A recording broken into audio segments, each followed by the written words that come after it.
section that they write for the next chapter. Another summer in the rose garden, I asked, "Who are you?" before you chose a mask over a crown. And she said, "Will I tell you my own story? It is a tale of an apple." The tale of the apple.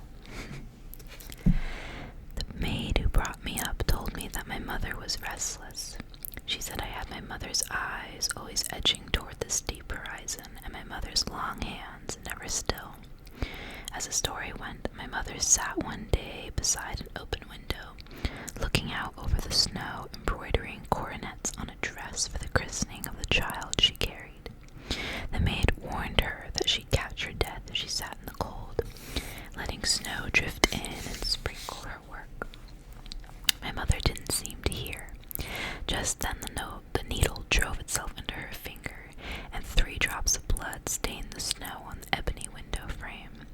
My mother said to her maid, "The daughter I carry will have hair as black as ebony, lips as red as blood, and skin as white as snow. What will she have that will save her from my fate?" The maid had no answer, or not one that she could remember. Then the pain seized my mother and carried her away. Though I was so much smaller than she was, I was stronger. I had no reason not to want to live. It was the maid who cared for me as I grew. Every autumn, in her pocket, she brought me the first apple from the orchard. This was not the mellow globe that served my father a month later, but the hardly bearable tang of the first ripening, so sharp it made me shudder. Let it be said that my father did grow to care. After the maid too died in her turn, he found me wandering the drafty corridors of the castle, and took me up in his stiff ermine arms. In the summertime, he liked to carry me through the orchard and toss me high in the air, then swing me low over the green turf. He was my toy man and my tall tree. As I grew and grew and grew, he bounced me on his lap till our cheeks scalded. But today there was a patch of red on my crumpled cheek. My father brought home a new wife. She was not many years older than I was, but she had one royal husband into the grave already. She had my coloring. Her face was set like a jewel in a ring. I could see she was afraid. She kissed me and spoke sweetly in front of the whole court, but I could tell she would be my enemy. There was only room for one queen in a castle. Yes, I handed this newcomer the ring with its 100 tinkling keys, the encrusted coronet, the velvet train of state, till she was laden down with all the apparatus of power. But it was me the folk waved to as the carriage rattled by. It was me who was mirrored in my father's fond eyes.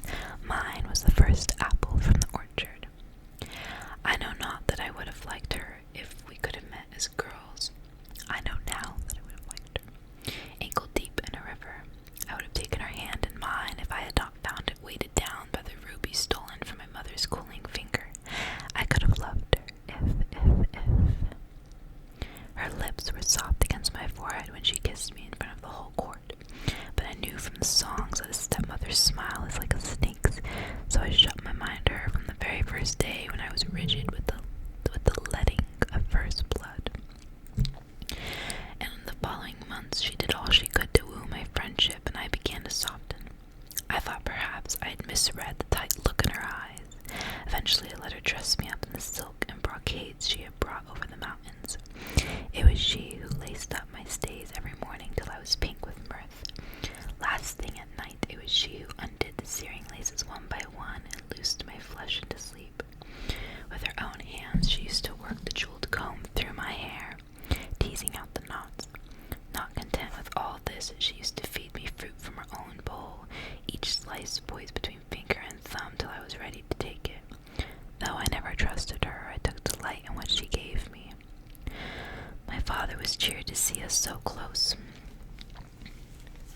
Once, when he came to her room, at night he found us both there, cross-legged on our bed under a sea of velvets and laces, trying how each earring looked against the other's ear. He put his head back and laughed to see us. 2 such fair ladies, he remarked, have never been seen on one bed. But which of you is the fairest of them all? Oh. Hello! He's like, oh.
He questioned every doctor who passed through the mountains. He made his young wife drink cow's blood to strengthen her, though it turned her stomach ill.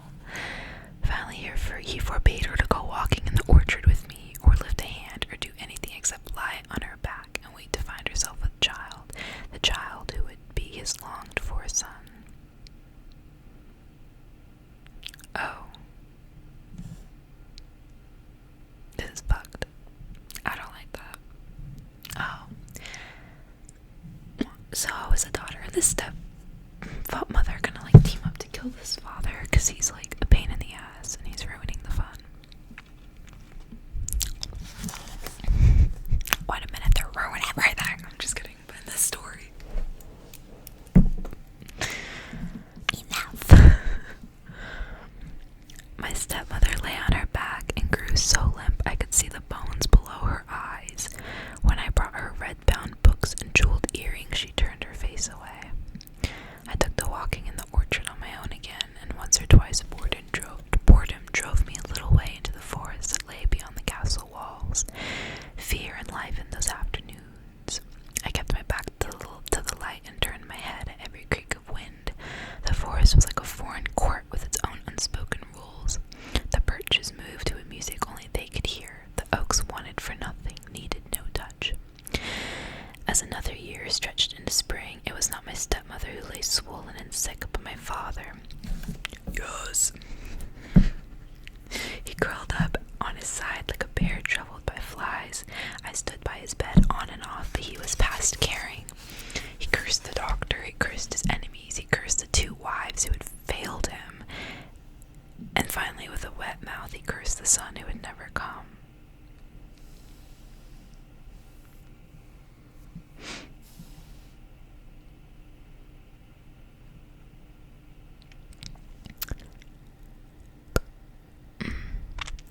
My stepmother had me called to the throne room where she sat, huddled in ermine, fist closed around the scepter. "Say that I am queen," she said. "You are my father's wife," I replied. "I will be queen after he is dead," she said. I made no reply. "Say that I am queen," she repeated, her fingers whitening around the scepter. "If you really were," I told her, "it would need no saying." Kinda got it there. She's like, "You're the queen, then you don't need me to tell you that. Like, say it with your chest." She stood on the pedestal above me. "The moment I am a widow," she said, "I could have cast you out." Wait, like the moment I am a widow, I'll cast you out, or I could have. Is this past or present tense? I'm really confused. Indeed. "If you cross me in this," she said confidingly, "I could have a huntsman take you into the forest, chop out your heart, and bring it back on a plate." "Strong meat," I murmured. "I can do it," she howled. "I have the power." I said nothing. She lashed out with a scepter, but I stepped back and it crashed to the floor. I was gone before it rolled to a halt. That night I heard many feet hammer a track to my father's room. I flattened my face into my pillow. I waited. No sound cutting through the dark castle, no final word for me. The linen lay against my eyelids, still dry. I decided not to stay to see what the day of the funeral would bring, which courtesan's eyes would shine with flattery and which glitter with violence. I decided to leave it all to her and leave her to it. I filled my hands with gold pieces and slipped away. If it had been winter still, that first night would have finished me. Only the mild air was my salvation.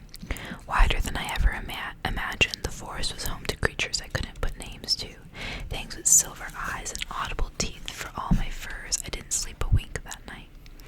By sunrise, I was more lost than any nestling. All my plans came to nothing. I never found the family of the maid who raised me, nor an empty cottage to live in. Everything I put my tongue to tasted like poison. After wandering half-starved and half-crazed for more days than I can remember, I had the good fortune to be taken in by a gang of woodsmen. They put water to my stained lips and asked who I was. The truth was quicker than a lie, so I told it. They nodded. They had heard of the death of the king.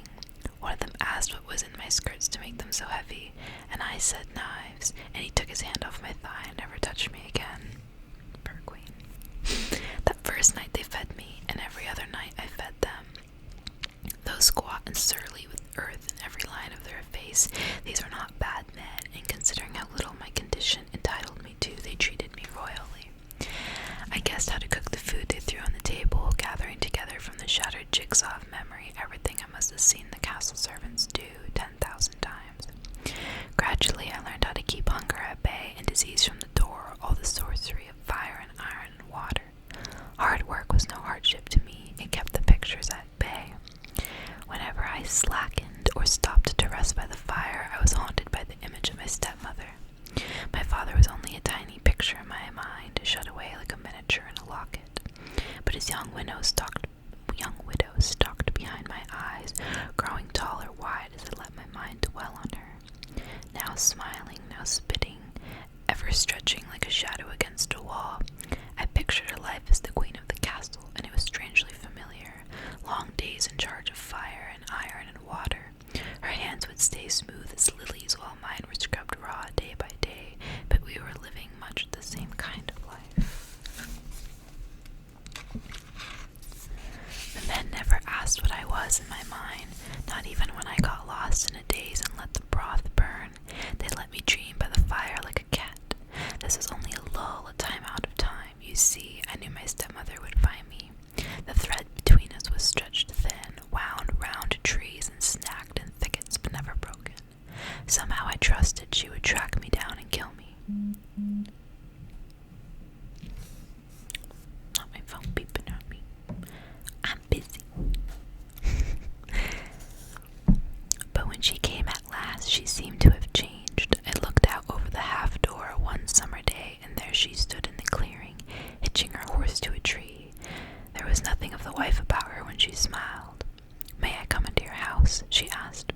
I said no and turned away. No. But when I had stoked up the fire and boiled the shirts and chopped up the turnips, I went back to the door out of curiosity, and she was still there with her back to the tree. I let her in for a minute. She said how thin I had grown. I said I was well. We said not a word of what was past. She said, "I keep breaking mirrors." I'm like, is that a metaphor? Sitting by the fire with her, I shut my eyes and it felt like old times. She stood behind me and laced up my stays tightly, the way I could never lace them on my own. When they came home that night, the men found me alone in a sort of stupor. First they were anxious to hear my breath come so quick and shallow, and then they were angry to see the turnips curling on the table and no food in the pot. They said my stepmother had to be a sorceress to find me so deep in the forest. Some weeks went by and I was myself again, scrapping and mashing and earning my keep. The visit began to seem like another one of my daydreams. One afternoon I was resting on a tree stump outside the cottage, snatching a moment of sun on my back when I heard the jangle of her harness. This time she knelt beside me and there was nothing of the queen about her. "I haven't had a night's sleep since you left," she said. "It felt like dancing in shoes of red-hot iron. Will you come home now?" So are they lovers, or...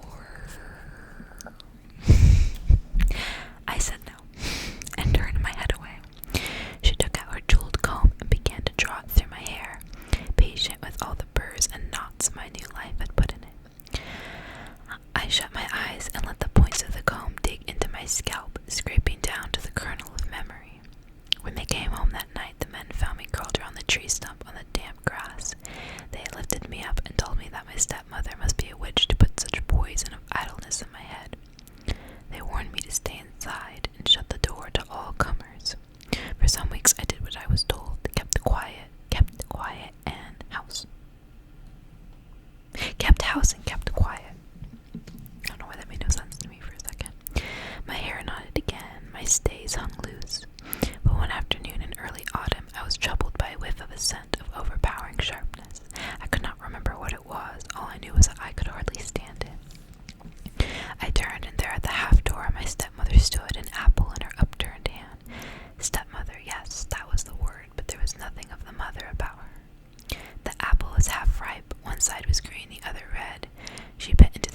sighed and swallowed and smiled. I took the apple from her without a word, bit into the red side, and began to choke. Fear and excitement locked in a struggle in my throat, and blackness seeped across my eyes. I fell to the ground. It was all white where I went, like warm snow packed into the ankles and crevices of my body. There was no light or noise or color. I thought I was treasure stowed away for safekeeping. When I came to, I was jolting along in an open coffin. Sunlight stabbed in my eyes. The woodsmen were bearing me down the mountain out of the woods. I gagged, coughed, sat up. How their eyes rounded, how they laughed to see me breathing. But lie down, one said. You are not well yet, until you are poisoned. We've been forgetting who you were, said another. Now we're taking you to another kingdom, where they'll know how to treat a princess. Lie down and rest, little one, said a third. We have a long way to go. My head was still swimming. I thought I might faint again, but my mouth was full of apple, slippery, still hard, vinegary at the edges. I could feel the marks of my own teeth on the skin. I bit down and juice ran to the corners of my lips. It was not poisoned. It was the first apple of the year from my father's orchard. I chewed till it was eaten up, and I knew what to do. I made them set me down, and I got out of the box, deaf to their clamor. I stared around me till I could see the castle, tiny against the flame-colored forest away up the hill. I turned my face toward it and started walking.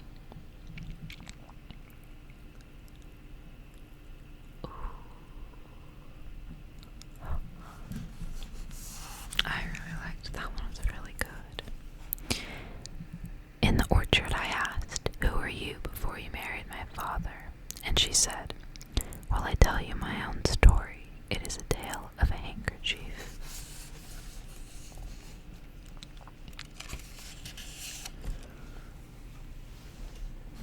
The tale of the handkerchief. The reason I would have killed you to stay a queen is that I have no right to be a queen. I have been a fraud from the beginning. I was born a maid, daughter to a maid, in the court of a widow far across the mountains. How could you, a pampered princess, know what it's like to be a servant, a pair of hands, a household object, to be no one, to own nothing, to owe every last mouthful to those you serve? All our queen loved in the world was her horse and her daughter. The horse was white, a magnificent mare with a neck like an oak. The princess was born in the same month of the same year as I was. But where I was dark with thick brows that overshadowed my bright eyes, the princess was fair, yellowish. I thought her, slightly transparent, as if the sun had never seen her face. All she liked to do was walk in the garden, up and down the shady paths between the hedges. Once when I was picking nettles for soup, I saw her stumble on the ground and bruise her knee. The queen ran into the garden at the first cry, lifted her onto her lap, and wiped 2 jeweled tears away with her white handkerchief. Another time I was scrubbing a hearth and stood up to stretch my back when laughter floated through the open window. I caught sight of the 2 of them cantering past on the queen's horse, their hands dancing in its snowy mane. My own mother died young and tired, having made me promise to be a good maid for the rest of my days. I kissed her waxy forehead and knew that I would break my word. But for the moment I worked hard, kept my head low and my apron clean. At last I was raised to the position of maid to the princess. Telling me of my good fortune, the queen rested her smooth hand for half a moment on my shoulder. "If your mother only knew," she said, "how it would gladden her heart." The young princess was a gentle mistress, never having needed to be anything else. The year she came of age, the queen received ambassadors from all the neighboring kingdoms. The prince she chose for her daughter lived a long day's ride away. He was said to be young enough. The girl said neither yes nor no. It was not her question to answer. She stood very still as I tried the bridal dresses on for her size. My hands looked like hen's claws against the shining brocade. The queen told her daughter not to be sad, never to be willful, and always to remember her royal blood. I listened, my mouth full of pins. If I had had such a mother, I would have never left her to journey into a strange country. I would have fought and screamed and clung to the folds of her cloak. But then my blood is not royal. Ahead of her daughter, the queen sent gold and silver in a box full of crystals. She took the princess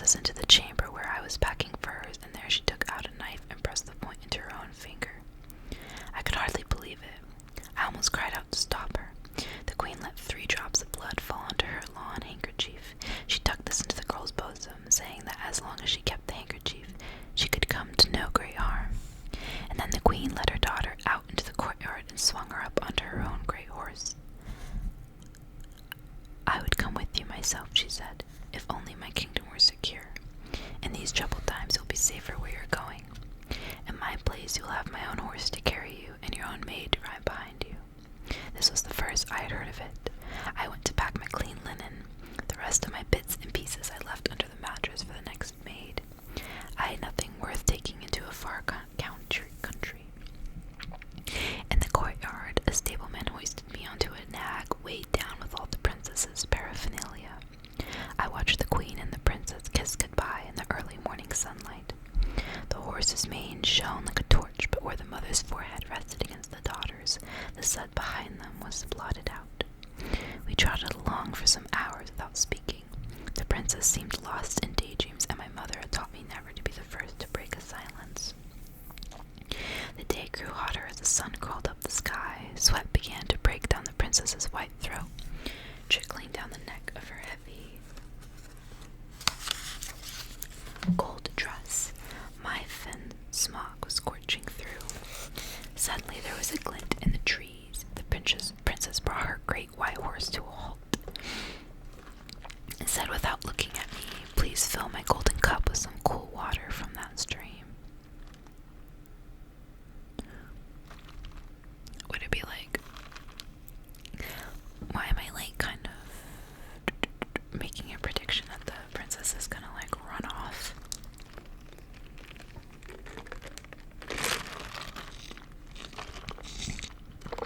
Like, what if the princess ran away and then, this character, the maid, ends up marrying the prince, and that's how she became royalty? Because didn't they say in the last story that she had won like husband in the grave already, or royal, like, I don't know. They said she had married like a royal person before and he had died, and that's why she married the new one. Me making my little predictions. The heat in my head was a hammer on an anvil pounding a sword into shape. It was the first order I had ever disobeyed in my life. "If you're thirsty," I told her, "get it yourself." Real. The princess turned her milky face and stared at me. When my eyes refused to fall, she climbed down a little awkwardly and untied her cup. She pulled back her veil as she walked to the stream. I was thirsty myself, but I didn't move. The white horse looked around at me with its long eyes that seemed to say, if her mother only knew, it would break her heart. When the princess walked back from the stream, her mouth was wet and her cheeks were pale. We rode on for several hours until the sun was beginning to sink. The princess reined in at the edge of a river and asked me again, more shyly, if I would fetch her some water. I did mean to say yes this time, now that I had taught her a lesson. I was not plotting anything. But when I opened my mouth, the sound that came out was no. "If you want a drink," I said hoarsely, "you have to stoop down for it." I held her gaze until her eyes fell. She got down and stepped through the rushes to the water. The horse tossed its foam-colored head and neighed as if warning of an enemy approach. My lips were cracked, my tongue rasped against them as I watched the princess. She bent over the stream to fill her cup, and something fluttered from the curve of her breast into the water. "My handkerchief," she cried as it slid away, as if saying what it was would bring it back. With that, I leapt down from my knock-kneed horse and waded into the river. I found the square of linen caught in a knot of reeds and mud, sliding over 3 brown drops. I turned and shook it in the princess's face. A drop of water caught on her golden leaf. "You know nothing," I told her. Do you even know how to wash a handkerchief?" She shook her head. Her face was marked with red like faint lines on a map. "You scrub it on a rock like this," I told her, "and scrub again and scrub harder and keep scrubbing until your fingers are numb. Look, the spots are coming out. Your mother's royal blood is nearly gone." The princess made a small moan. "Look, there's only 3 faint marks left," I said, "and then you find somewhere off the ground and leave it to bleach in the sun." I instructed her, tossing the handkerchief up into the high branches of a tree. The princess's eyes left the handkerchief and came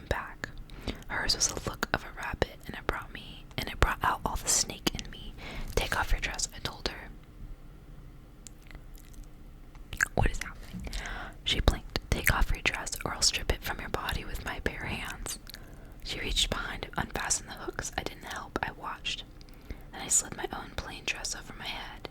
The air felt silken on my shoulders. The dresses like crumpled at her feet like snakeskins. Look, I said. Or is a difference between us now? The princess had no answer. I picked up the golden cup and filled it from the stream. I drank until my throat hurt. I splashed my face and arms and breasts until I shivered despite the sun. Then I stepped into the stiff golden dress and turned my back on the girl. After a moment she understood and began to do up the hooks and eyes. When she was finished, she hesitated, then pulled on the smock I'd left in a heap by the rushes. It suited her. Her fair hair hung around her dry lips. I filled the cup and passed it to her. She drank without a word.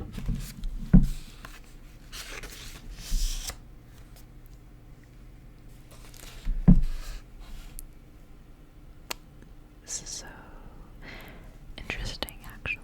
When I got onto the white horse, it reared under me, and I had to give it a kick to make it stand still. I waited until I could hear the girl settling in the saddle of the old nag, and then I wheeled around. I am the queen's daughter, I told her, and you're my maid, and if you ever say otherwise, I'll rip your throat open with my bare hands. So I thought the princess was gonna run away, or that she was just gonna ditch her, but no, she really just said, actually, I'm you, and you're my maid. I'm the princess, and you're not gonna say shit. That's so... I mean, honestly, I feel like I don't know, either one sucks. Because I would hate to have to marry some dude and then literally in the previous story she was on bed rest because she couldn't have a kid. That just sounded like torture, to be honest. I feel like I would rather just do manual labor than be royalty, to be honest. Because it sucks in a different way, but it still sucks.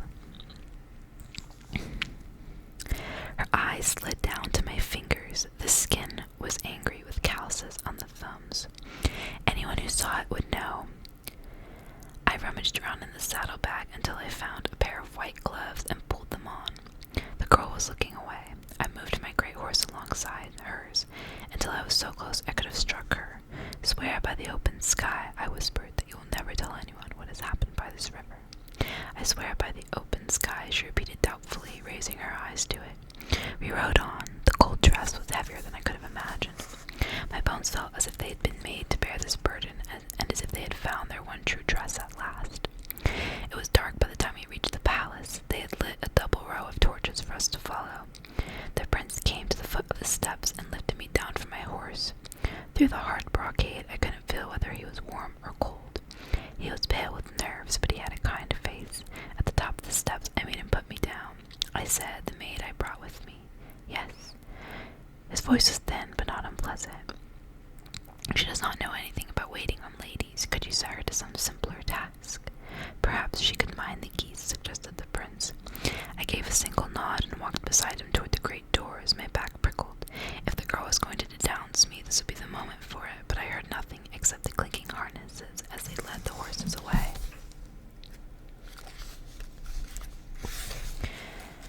I found that I knew how to behave from a princess from my short lifetime of watching. I snapped at my fan. I offered my gloved hand to be kissed. I never bent my back. At times I forgot for a moment that I was acting, but I never forgot to be afraid. I had wanted to be married at once, but the pace of royal life is stately. There were pigs to be fattened, spices to wait for, the king and his army to come safely home. I was given a broad chamber with a view of the city arch and all the fields beyond. The first week flew by. The goose girl seemed to go about her duties without a word. I had never eaten such good food in my life, but my stomach was a rope. Every time I made some excuse to pass by the stables and catch a glimpse of the great white horse in its box, its eyes grew longer as they fixed on me. If the queen or mother only knew, they seemed to say. I became convinced that it was the horse who would betray me. It was not scared the way the goose girl was. In the dreams that came to ride me in my gilt feather bed, the horse drew pictures in the mud under the city arch with its hoof, illustrating my crime for all the court to see. Some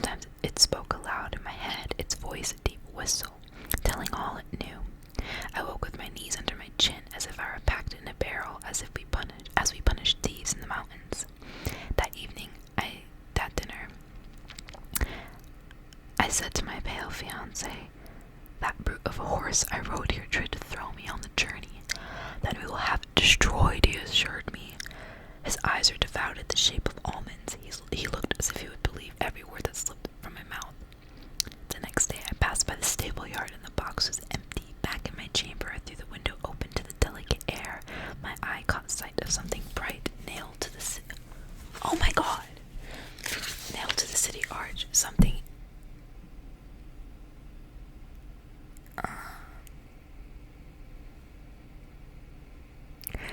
Something in the shape of a horse's head. Oh my god! Oh my god! Below it stood a girl, geese clacking at her skirts. From this distance, I couldn't be sure if her lips were moving. She must have bribed the knacker to save the horse's head and nail it up where she would pass by. She must have guessed the exact shape of my fears. I watched her make her way through the arch and out into the open fields. Another week crawled by. Every day I looked out for the girl, pausing under the arch with her noisy flock, and tried to read her face. I wore my finest dresses, but my heart was drumming under the weight. I kept my white gloves buttoned even on the hottest days.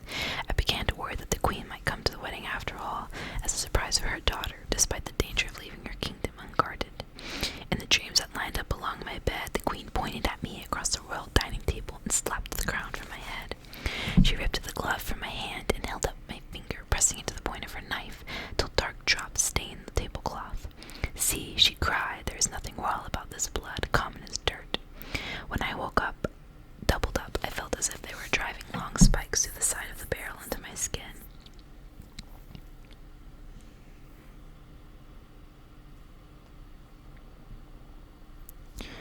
One day, I heard that a messenger had come from the kingdom of my birth. I couldn't get to him before the prince did. I sat in my chamber waiting for the heavy tramp of the guards, but the step, when it came at last, was soft.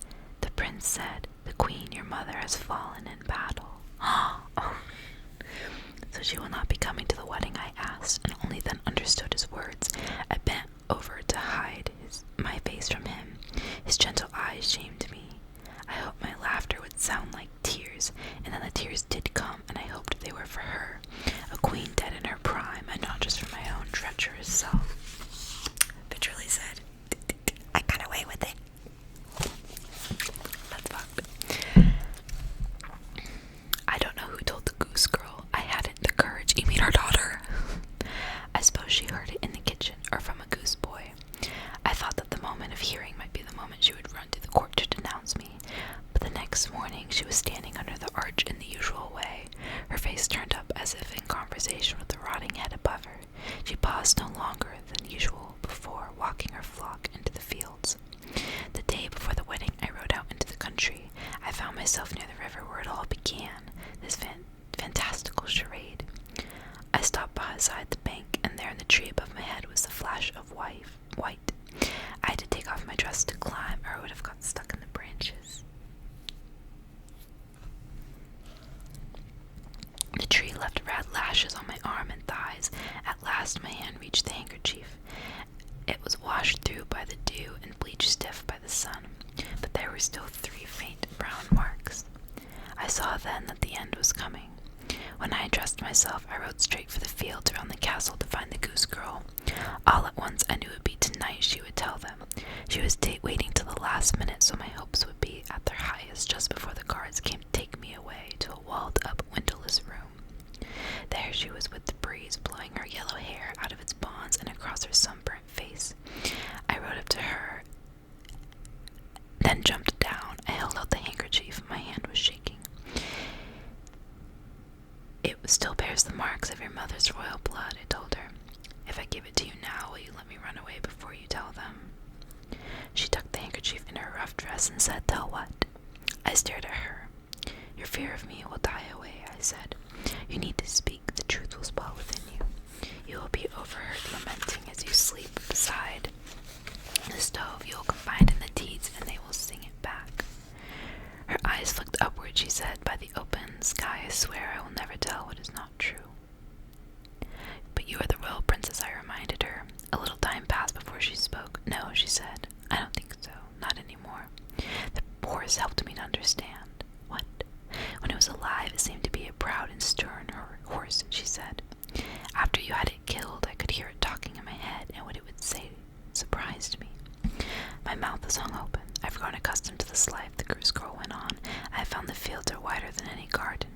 always nervous when I was a princess in case I would forget what to do. You fit the dress better. You carry it off. My mouth was dry. I shut it. I could hardly believe her words. This unlooked-for reprieve. If your mother only knew, I protested, it would break her heart. My mother is dead, said the girl, and she knows everything now. As I heard her, the barrel I felt always about my ribs seemed to crack open, its hoops ringing about my feet. I could breathe, I could stretch. That night at dinner, the prince filled my goblet with the best wine, and I gave him a regal smile. He had very clean fingernails and the blue pallor of true royalty. He was all I needed.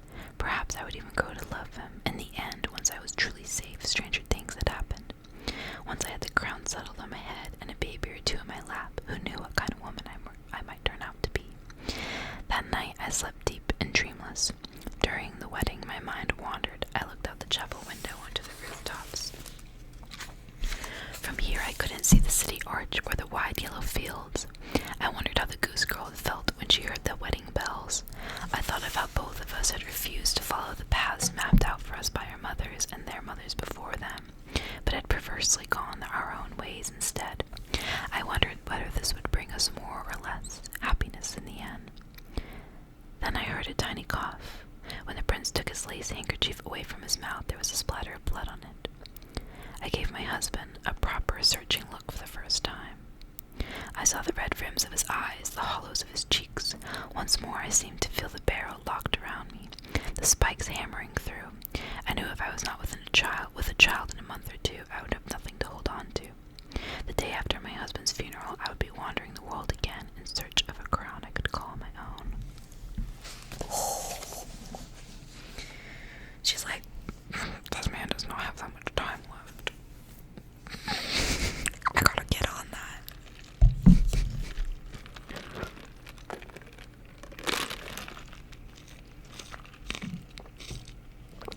That's crazy. I am really enjoying these stories. I'm really enjoying this book. The way these tie in together is like really well done. It doesn't feel very forced, although there was a couple of, maybe other ones that were like a little awkward, but for the most part, I couldn't really think of a better way to do it, really. Let's do one more. Passing one day under the arch, I looked up and asked the grin of bone, "Who are you?" before a queen shows you as her horse. And the horse said, "Will I tell you my own story? It is a tale of hair."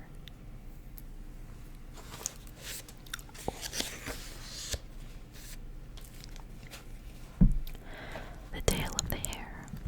You see me now reduced to a skull. I have shed all the trappings of flesh, skin, and mane. You'll look much like this when you're dead too. How slight our difference becomes between lives. In my last life, I was not a horse, but a woman like you, or rather a woman quite unlike you, where you hunger for attention. I sickened of it. You want to be queen over the wide world. I hid away from it. When I was a girl, I used to live in a tower. It was a misshapen tree of stone hidden in a forest. It was mine. The woman who built it was not my mother. Sometimes she would say that she had found me growing in a clump of wild garlic. Other times she had won me in a bet. Other times she had bought me for a handful of radishes. Once she claimed that she had saved me without saying from what. I remember nothing of my early childhood except the odd glimpse of rust on a gate, butter in a churn. I knew what a town was, and a plow, and a baby, though I couldn't remember ever having laid eyes on these things. The woman said there must have been a time when my eyes were not clouded, but from the day I fell into her hands, I was blind as a mole. Before there was ever a tower, we lived in a stone hut in the woods near an old mine. The only thing I had from the time before, the only thing I owed that the woman had not owned, was a comb made out of an antler. I liked to sit beside the window of our cottage so the air brightened a little in front of my face. With the comb, I used to form my long hair into a sheet, then into coils as slick as a stream that wound through the woods. The woman was my store of knowledge, my cache of wisdom, which was odd since she had so little to say, and what she spoke was never above a whisper, for fear of disturbing the birds and the beasts. She taught me you only have the right to kill a creature when you know its names and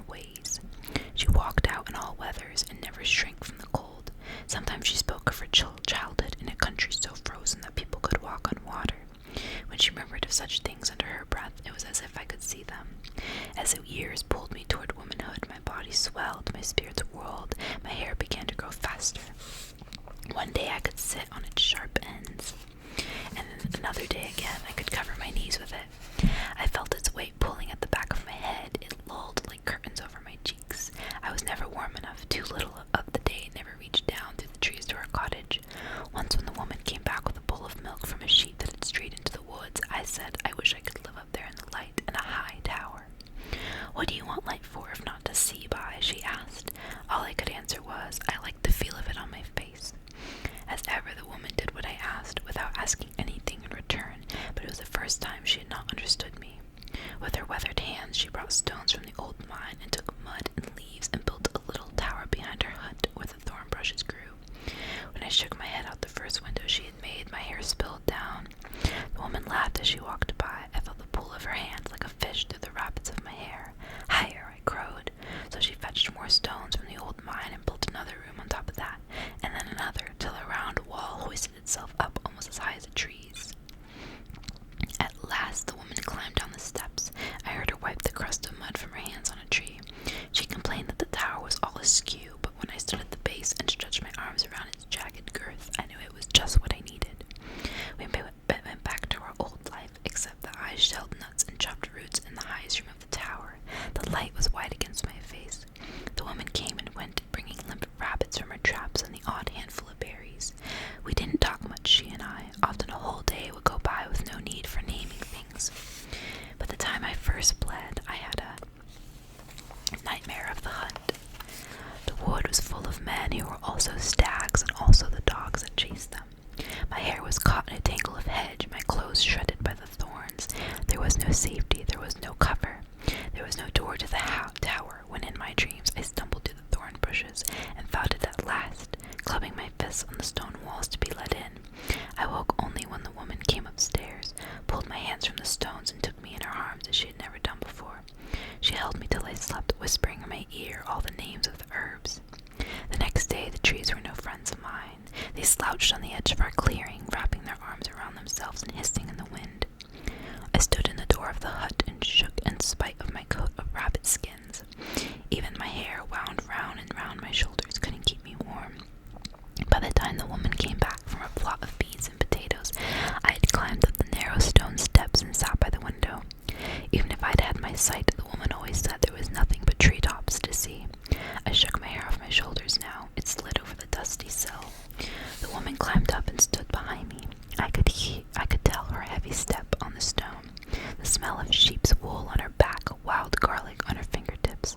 I told her I'm afraid of the forest. But the forest is what we eat, she said, what we wear, what we burn. I told her I can't rest for fear of the wind and the wolves and the hunting horn.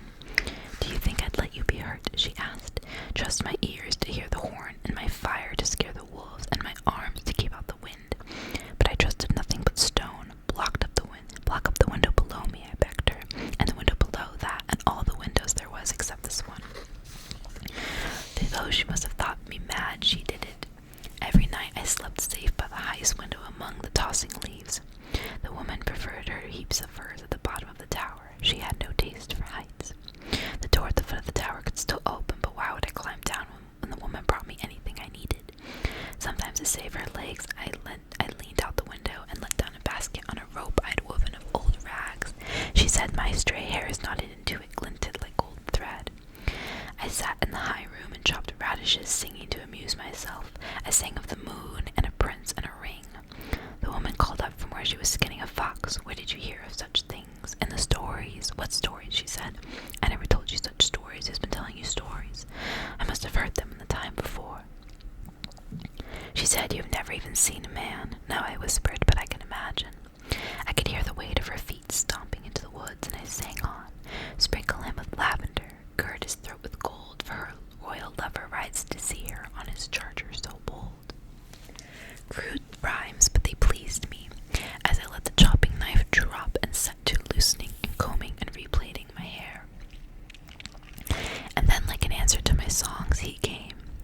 It was late one night, the time when I felt least the gap between sight and lack of sight. At the end of the verse, a voice came up from the forest floor. Who is it who sings so beautifully? It asked. Come to the window that I might see your face.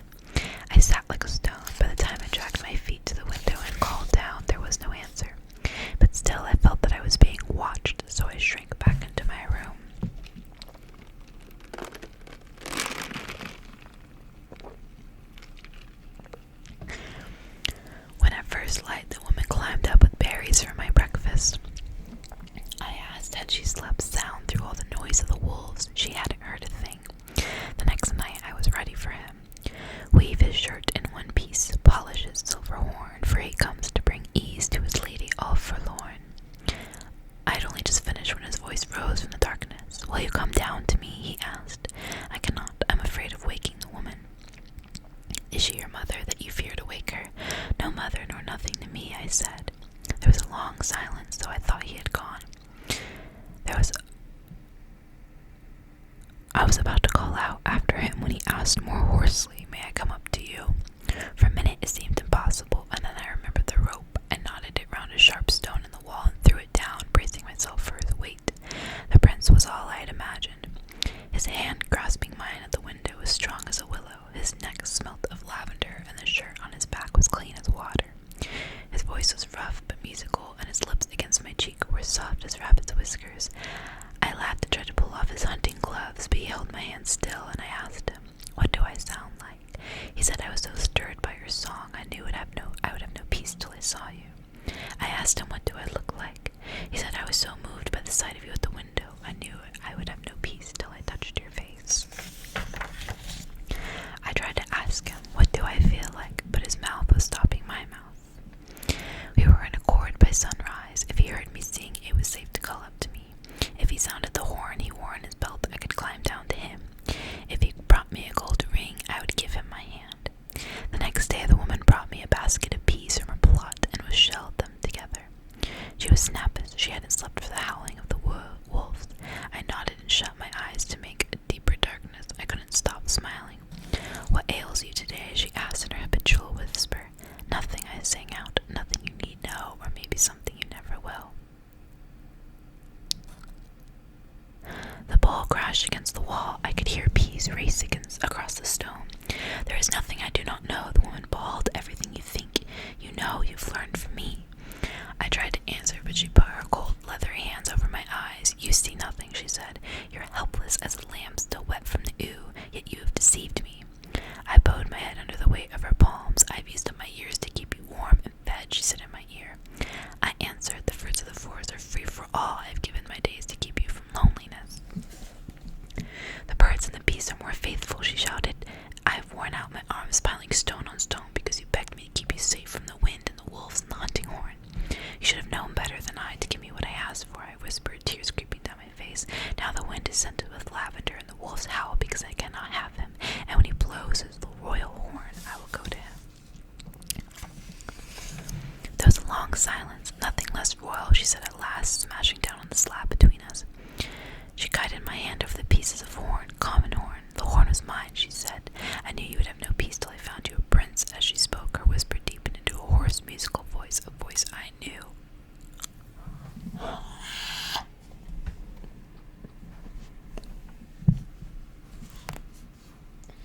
You're joking, wait.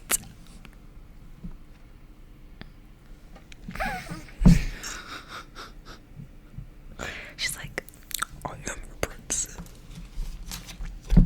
Listen. Oh.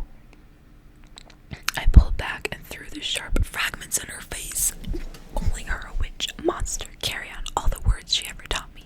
When her footstep had died away, I heard the heavy bar fall across the door at the bottom of the tower. I waited till my pulse had stopped roaring, not a sound. Did she mean to leave me to starve till I begged for her forgiveness? She who had been the worst deceiver.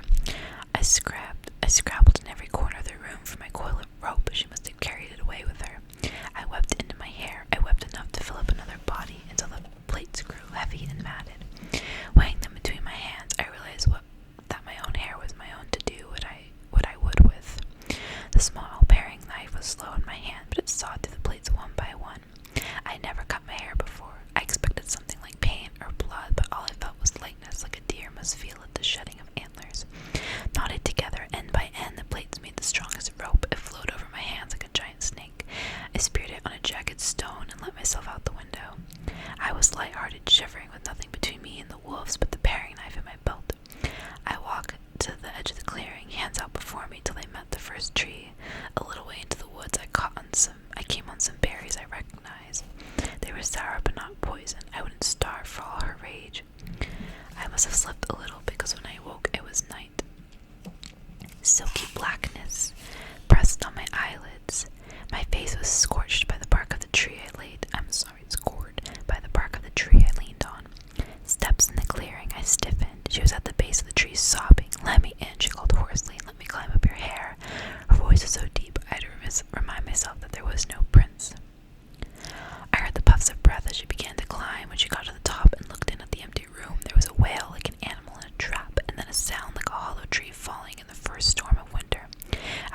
several minutes have passed, I edged forward. It was my left foot that found her.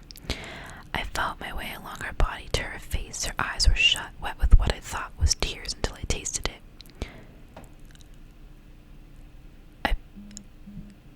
It wasn't tears. I picked the thorns from her lids as delicately as I could.